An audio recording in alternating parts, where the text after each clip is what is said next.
បាទសួស្តីបងប្អូនទាំងអស់គ្នាក្នុងវីដេអូនេះខ្ញុំចង់ចែករំលែកនៅរបៀបក្នុងការ install font ករណីដែល computer របស់បងប្អូនទាំងអស់គ្នាមាន font តិចតួចបាទអញ្ចឹងយើងចង់ធ្វើការ add នៅ font បន្ថែមទៀតបើសិនជាយើងអត់ add ទេឧទាហរណ៍ថាមិត្តភ័ក្តិរបស់យើងនឹងធ្វើការផ្ញើនៅ file Word ឬមួយក៏ file Corel ឬមួយក៏ file XMC អញ្ចឹងទៅវាអត់ស្គាល់បាទអញ្ចឹងយើងគ្រាន់តែធ្វើការ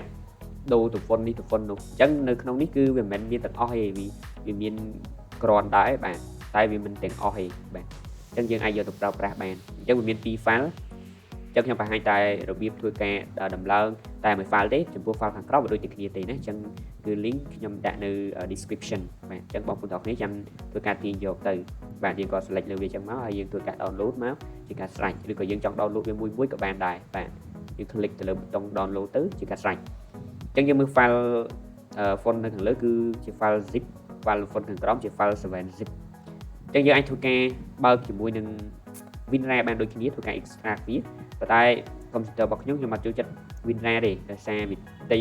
ទាមទារពេលខ្លះទៅឲ្យយើងទិញអីអញ្ចឹងទៅ load មកញ៉ៃខ្ជិលច្រើនអញ្ចឹងខ្ញុំប្រើរបស់ free នេះ 7zip យើងគាត់ទៅចូលទៅកាន់ Chrome ទៅយើងក៏វាយ 7zip download ទៅចេញមកហើយយើងក៏ចេញលើវាមកហើយយើងទៅ download ទៅបើសិនជាយើង computer នៅក្រៅប្រើ Windows លោកវាឲ្យបាន file យើងក៏ចុចនេះចប់ស្រួលណាស់បាទហើយនៅពេលដែលយើងចង់ខ្ចប់ file ណាបាទចង់ខ្ចប់ file អីចឹងទៅគឺវាស៊ីមេតិចជាងវាខ្ចប់ជា file zip បើយើងខ្ចប់ជា 7zip នេះបាទចឹងនេះគឺជាកម្មវិធីមួយដែល free បាទឲ្យយើងប្រើដោយមិនគិតលុយបាទអូខេអញ្ចឹងនៅពេលដែលអ្នកទាំងអស់គ្នាធ្វើការ download បានអញ្ចឹងអ្នកទាំងអស់គ្នា down ទាំងពីរ file មិញទៅណាបាទរួមទៀតយើងធ្វើការ extract អញ្ចឹងបើ file zip ក៏ដោយ 7zip គឺវាធ្វើការ extract បានទាំងអស់អញ្ចឹងយើងខ្ញុំយក extract hier ដល់ទៅខ្ជិល extract ដាក់នៅណាច្រើនដាក់នឹងក្រោយ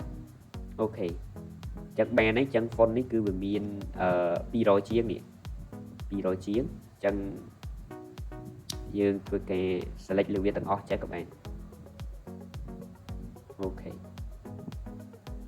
គឺមានច្រើនមែនតើឥឡូវខ្ញុំចុច control ឲ្យជាប់ខ្ញុំចុចទៅលើ file នេះ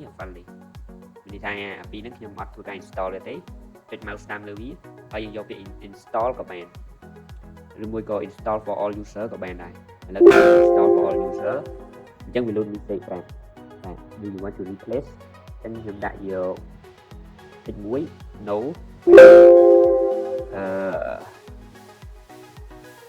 អញ្ចឹងវាធ្វើការ install ឲ្យយើងជាការស្រេចអញ្ចឹងយើងបាន font បន្ថែមទៀតប្រហែលជា200ជាងហើយនឹង file មួយទៀតអ្នកនរគ្នាចាំធ្វើការធ្វើដូច file ខ្ញុំបង្ហាញនៅខាងលើអញ្ចឹងយើង extract វាមកហើយយើងធ្វើការដំឡើងវា install ធម្មតាមកឬមួយក៏អ្នកនរគ្នាមិនចង់ធ្វើការ install អញ្ចឹងក៏បានអ្នកនរគ្នាគ្រាន់តែ select លើ font ណាមួយអញ្ចឹងទៅហើយយើង copy វាយើងទៅ drive C មកហើយយើងទៅកន្លែង Windows យើងយកកន្លែង font នេះហើយយើងគ្រាន់តែ paste វាបញ្ចូលទៅហ្នឹងទៅជាការស្រេចហើយអញ្ចឹងនៅពេលដែលអ្នកនរគ្នាធ្វើហើយអញ្ចឹងនៅពេលដែលយើងបើក Microsoft Office Word គឺវាមាន font ច្រើនជាងមុនបាទពី font យើងមានច្រើនជាងមុនណាលើមុន font យើងតិចដល់ពេលយើងធ្វើការ install បានមាន200ជាងចឹង font យើងគឺកើនជាងមុនអូខេអញ្ចឹងនៅក្នុងវីដេអូនេះមានតែប៉ុណ្ណឹងខ្ញុំបាទសូមអរគុណបងប្អូនអរគ្នាហើយក៏សូមអភ័យទោសផងដែររកកំហុសខុសឆ្គងដែលកើតឡើងក្នុងវីដេអូនេះដោយអចេតនាសូមអរគុណសូមជម្រាបលា